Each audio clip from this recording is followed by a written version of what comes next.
An absolute blockbuster mega trade involving two of the biggest superstars. This is one of the most notable transactions in the history of the association. What's your immediate reaction? My immediate reaction is what in the holy hell are the Dallas Mavericks doing? But ain't no way. There's no possible way. It's the biggest shock that I've ever seen covering the NBA all of these years, guys. Amongst all the recent craziness with Luka Doncic getting traded to the Lakers and a deal for Anthony Davis, we are all left with a lot more questions than answers. Some questions we'll never know the true answer to. However, some questions will be answered in the very near future, and I think a lot of fans are going to be surprised. For instance, what will the Lakers look like with Doncic and LeBron on the floor together? What's the Lakers rotation going to look like? Having two supercomputers on the floor together like LeBron and Luka has never been seen before. These are some of the obscurities in terms of fit. Luka and LeBron have been extremely ball-dominant players in the past. Both players demand as much gravity as anyone in the league. After trading for Doncic, the Lakers had a deal in place for Mark Williams, a young 7-foot rim runner from Charlotte, in exchange for a package that included Dalton Knecht and a 2031 first-rounder. However, after failing his physical, Williams will be getting sent back to Charlotte, and the Lakers are getting Knecht back. The craziness doesn't stop. Luka requested a lob threat on the roster, but it looks like he's going to have to wait till next season. The Lakers brass might not be as upset as Luka though, because they had a plan in place before going after Williams. In the past, Redick and LeBron have discussed extensively the benefits of having a lineup with shooters all over the court. They don't get enough credit for their ball movement when they're driving the baseline or driving the 45, the slot, and getting the defense rotating. That is their superpower. Ways that having 5 men outside the perimeter can be beneficial for spacing. And that makes us believe that with Luka in the lineup, LeBron might get used as a starting center at times. During the 2021-22 season, LeBron actually suited up at center more than he did any other point in his career, about half the season. And playing LeBron at center has a lot of benefits. On offense, it would allow the Lakers to play 5 men outside the perimeter. Using LeBron as the roll man on offense will open up a lot of open shots as well. For starters, getting LeBron downhill towards the basket in one-on-ones is nearly impossible to stop. Even at 40, he's a total freight train with surging precision around the bucket. Between LeBron and Luka, in a 2-man game, LeBron is destined to receive more man-to-man defense than he has in his life, a formula for disaster for his opponents. And using him as a roll man will force defenses to rotate towards LeBron as he's going downhill. Luka's too big at his frame and his size. You drop his pick and roll, he gets the hostage, puts you in jail, and now you're asking the big to make the decisions on should I help up? Should I give ground? Often bigs struggle to see the court and find the open man in a split-second decision. You can be guaranteed that LeBron will be the open man, whether cutting to the basket or shooting, essentially every time. The thought of LeBron and Luka with a bunch of shooters on the court is tantalizing, and no doubt we're excited to watch it in action. Defensively, LeBron at the center position has its benefits as well. Playing below the bucket will allow him to rest a little on defense, instead of battling through screens around the perimeter. He has the size to duke it out with the bigs and remains a strong rebounder even at his age. While LeBron isn't known as an elite rim protector, especially in recent years, there is evidence that he's capable.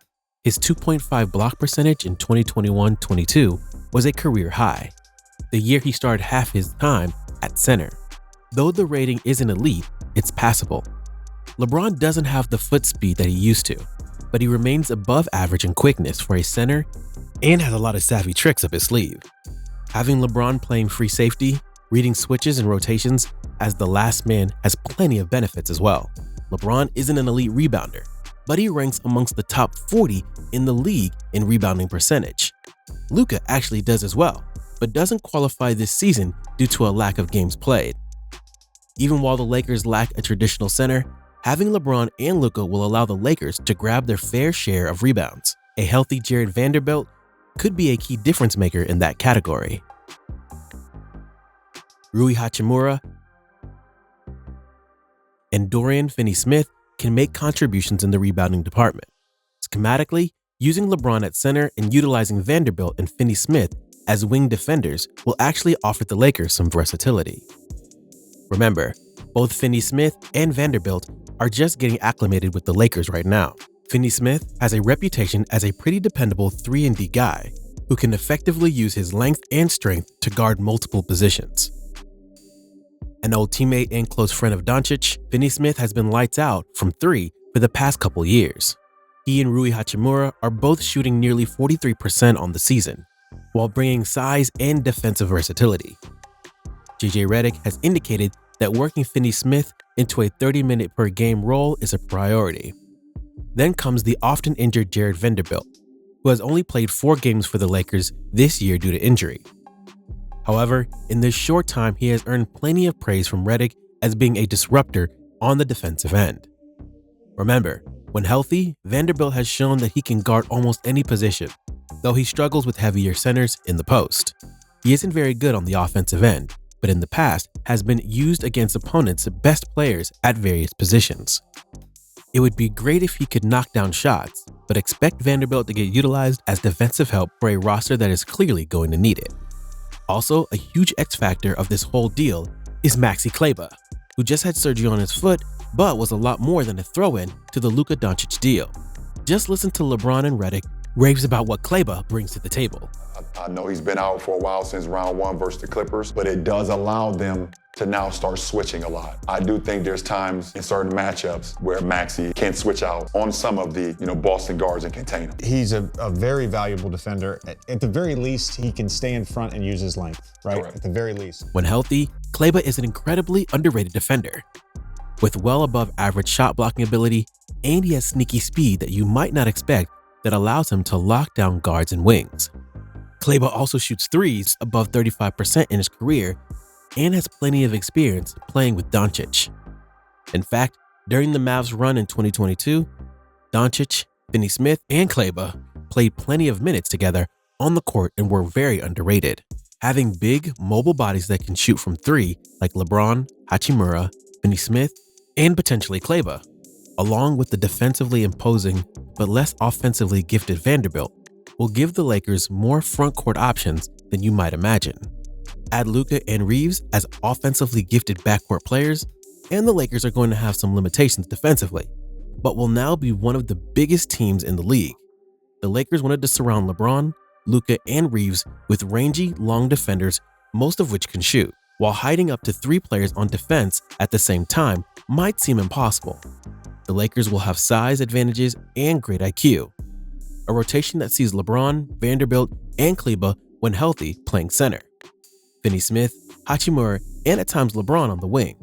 And finally, Luka, LeBron, and Austin Reeves as ball handlers will be interesting to watch and might be very difficult to match up against.